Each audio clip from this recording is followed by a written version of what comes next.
Good morning, Brett. I don't know what's taking you so long to get this started. I mean, we've been talking about this 8 o'clock sharp. I don't know. It's 3 minutes past the hour. How many times do we need to talk about this? Come on. Did we talk about this? Together, man. Oh, well, but hey, we'll have a beer afterwards, right? Or, well, maybe not just yet, but we'll have a friendly coffee, right? Two chaps, many cultures. And if you think I'm in your face, you ain't seen nothing yet. Hang around.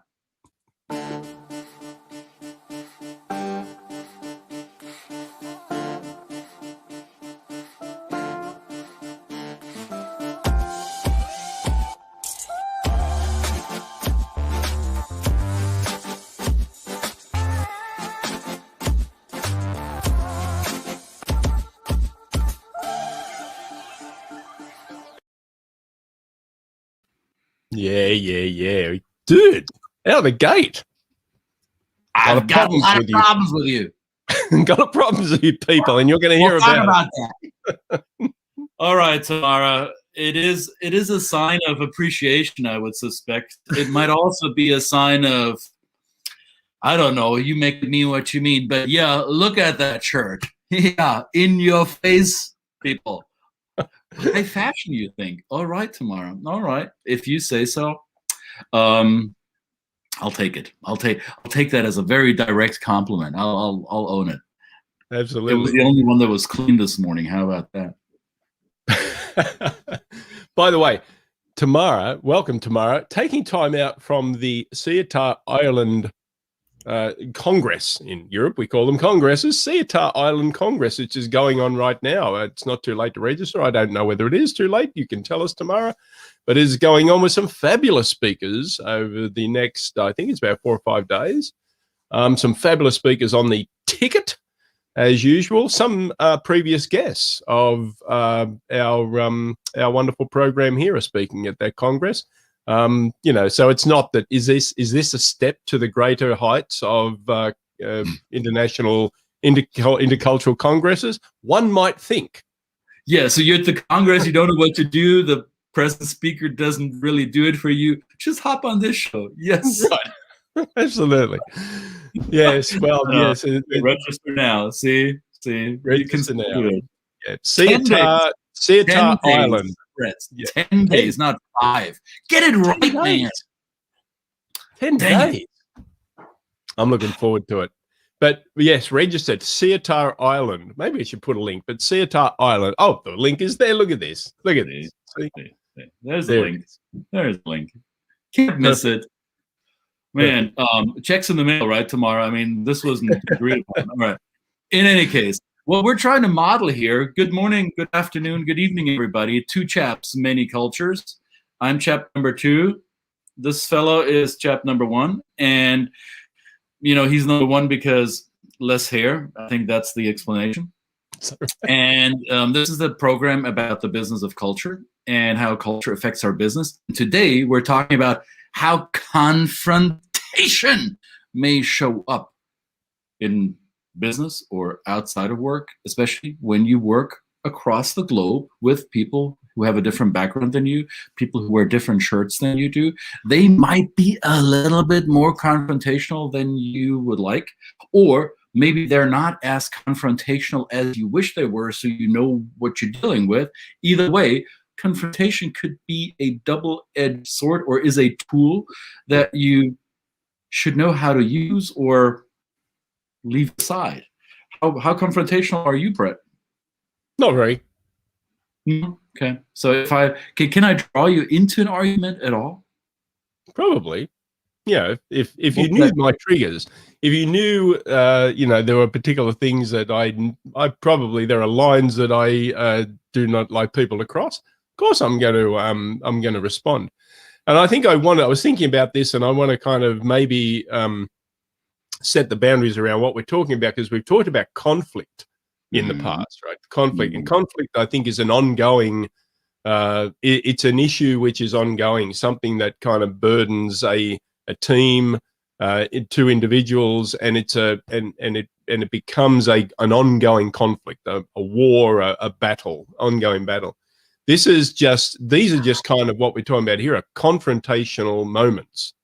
that may be part of a conflict, but they don't have to be, see? So, and this is the point, is that you could be bubbling along in a perfectly wonderful state of euphoria and thinking everything is fantastic, and present something to somebody or a group of people and find that all of a sudden they've changed from your perception, right?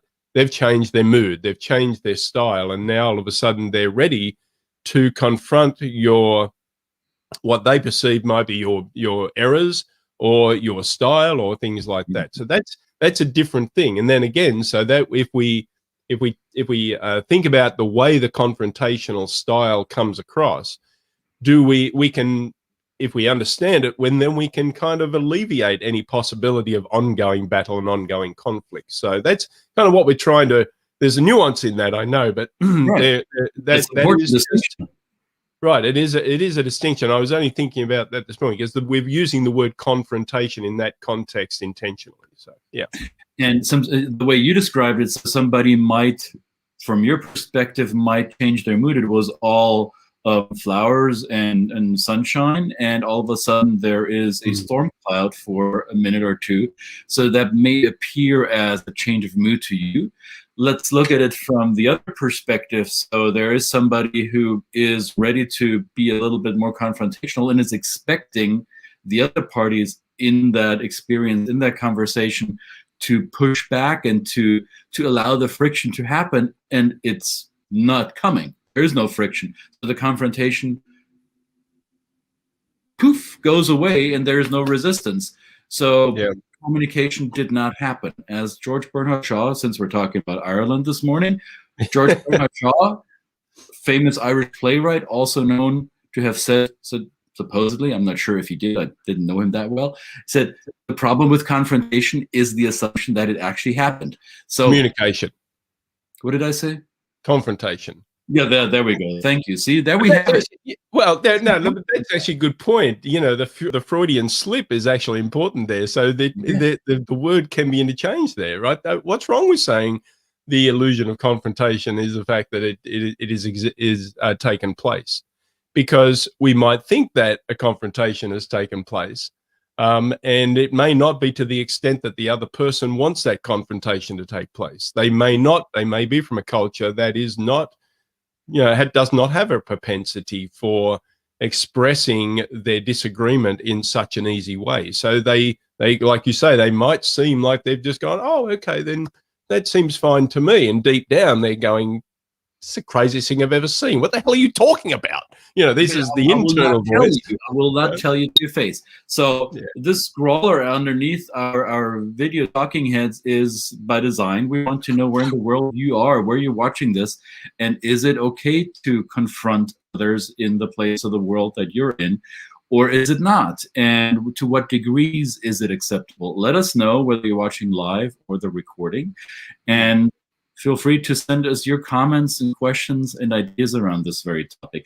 We did some legwork around this. I mean, we've done the legwork many times around this topic because many of our clients, Brett's and my clients, well, we both work with people who cross cultural borders and sometimes find themselves in a communicative setting that either is more confrontational or less, or at least different from your default, from your communicative preference, and that may catch you off guard. I know a lot of our clients are really surprised by that. Oftentimes people from Latin America, Asia, even from parts of North America, as they enter work cultures in Central Europe or Eastern Europe, they find themselves in a much more confrontational environment, and they often don't know how to handle it. And vice versa. You take the Austrian or the Dutch manager who comes to, the Dutch manager coming to Mexico. That's a great example. We have seen quite a lot of case studies around that with the big beer brewing conglomerate that has headquarters in both countries. Dutchies coming to Mexico, they are flabbergasted that there is no no friction around a confrontation. The duchy is ready to go into a confrontational conversation in order to hash out the quote-unquote truth or what's really happening, whereas the Mexicans tend to not engage with that because they find that inappropriate for various reasons. So Brett and I identified, well, not just us, a lot of people in our field have identified some of the underlying reasons for that. So there's not just one measurement that would tell you, well, this is a confrontational culture and this is a culture that avoids confrontation. We found that there is a variety of factors playing into that. One is, I think, the level of hierarchy you will find in a culture. Right? If you have a flat hierarchy, a fairly egalitarian, participatory, is that how you pronounce it? Participatory? Too early in the morning for big words. A society where people have equal access to each other, like Australia, for example, or Denmark or Sweden. There's a very low hierarchy, so it makes it, technically would make that easier for confrontation, because we don't mind, right? We're peers. It shouldn't be a problem. But as Brett told us, you don't confront much in Australia, do you? No, in the way we do. This is the thing, we do, but it's often missed because it can come through the sleight of hand of sarcasm. So that's what I usually tell people: just be careful about the kind of the wink, wink, nod, nod approach to an Aussie response to any idea or concept that you might be presenting, because they might be just they're just coding their tone in a very kind of, matesy type of buddy type of way, and this is like, come on, mate, you really think this is okay, right? And there's a smile, and of course, because there's a smile and there's a friendly interaction that comes with it, then people might think, oh, well, maybe he just kind of thinks there's a few things wrong with it, or she might we might bring it up later. Maybe there's things that this other person might think we can fix later. But deep down, we're doing that because we anticipate tension in the confrontation, so we want to take the tension out of it. We want to say, look, okay, it's important. It's a bit, what you're saying is a bit nutso, mate, but that kind of thing. So that really that passes, right? That's a desire to diffuse the tension, right? Other cultures will have less of that. Other cultures will not worry about diffusing the tension because tension, they see it as positive, right? Tension will at some point erupt. That's energy. And then we have Eureka, and here it is. So now we have the agreement. Great. It took us tension to get there. So be it, right? You might, thanks, Maria. Hey, we're reaching a few people with our topics. You could also argue that if a culture is more hierarchical, right? Like, let's say Mexican culture, it might be easier to be confrontational. Boss will talk down to a subordinate. That may facilitate that. So that could be an indicator, but it's not the only one, right? So it's a misperception to think that the more hierarchical, the more confrontation. We haven't found that to be true. There's also the dimension or the aspect of how direct or indirect, how low context, high context we communicate. So people with a low context in their communication style who say it as it is and don't beat about the bush, they often would lend themselves to more confrontation, sometimes, not always. And then there is how people evaluate a performance or an idea or a concept. So how do we place value judgment on it? Do we deliver feedback, especially negative feedback? Is that presented in a overt, upfront, direct way? Or do we do this in a more bubble-wrapped, more indirect way? And all of these are factors that play into how confrontational a culture can be. And we put together a worksheet because as I wrote this down last night, I realized there is more to it than I thought originally. I thought I could put this on a one-pager, and then it turns out, no, I need a little bit more. So we have a download for you. So you either follow this link or you write it down and click on it later. And maybe Brett, you can put it in the chat box so people can actually click on it. It's a little worksheet that gives you an overview of those dimensions that we just discussed, how these factors factor into whether a culture is prone to confrontation and whether they're not. And we also put a few tips in it how to handle that. What is Maria? This is a good point, because this actually covers a real. This is a great kind of I don't know. It's a good way to describe this. So if somebody says, Maria says, I disagree sometimes and don't display my disagreeing at all, depends on the context. Now, Maria's obviously an intercultural, very diplomatic, and of course, you know, we tend to be that as interculturalists. We try and look at both sides, and maybe we might not be, you know, even though there are many people that do this in our field, they're different from different cultures. But to be diplomatic, I say I agree and disagree at the same time. So that is kind of offering, as then Maria goes on to say, if the person is then curious enough to then say and ask about that. This is kind of maybe going back to, we spoke a few episodes ago about intent and impact. And so the intent is for Maria there, I think, and I may, you know, I hope I'm not misquoting here, is to offer the intent of offering the opportunity for that person to be curious, to dig out more. She signals that there might be a disagreement. However, she doesn't give it right away. She's waiting for the door to open so she can walk through, right? And if she gets permission, then she would dish it out. That's how I understand it. And I hope Maria can confirm or disagree with how we interpreted her comment. And Maria also asked, where do we get that clickable link? It's in the comments below.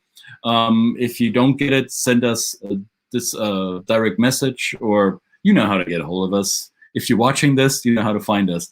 Let us know. We can email you or DM you the link. Oh, yes. And she says, right. So we got it right. Excellent. Thanks, Maria. So the confrontation could appear in different formats, we learned. So it could be more diffused through the sense of sarcasm or humor or coded language. And sometimes confrontation will come head on, no filter, very direct, very blunt. And if the parties that are involved in that communication are not prepared for that, it may very well be misconstrued as aggression. It may be misconstrued as bad team behavior, that people don't like to play right with each other. That is sometimes how clients have approached me, that they say, well, we have these different members on our team and they come from this and that country or this and that culture, and they just don't play well with each other. They're bad team players. So that's how HR or leadership makes it out to be. And could be further from the truth. They are indeed good team players. However, they have different ideas of what constitutes a good team player, right? The non-confrontational team members as well. It behooves me to not voice my disagreement out in the open, and I keep face for everyone involved. And should there be something that we need to discuss in more depth, I can seek out my coworker one-on-one in behind closed doors, and we do it that way.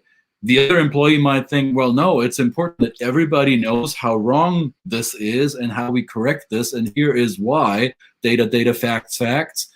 So everybody's on the same page. So that makes me a good team player because I don't play backroom games, right? So two different approaches to the same problem, and they could easily be misunderstood as foul play.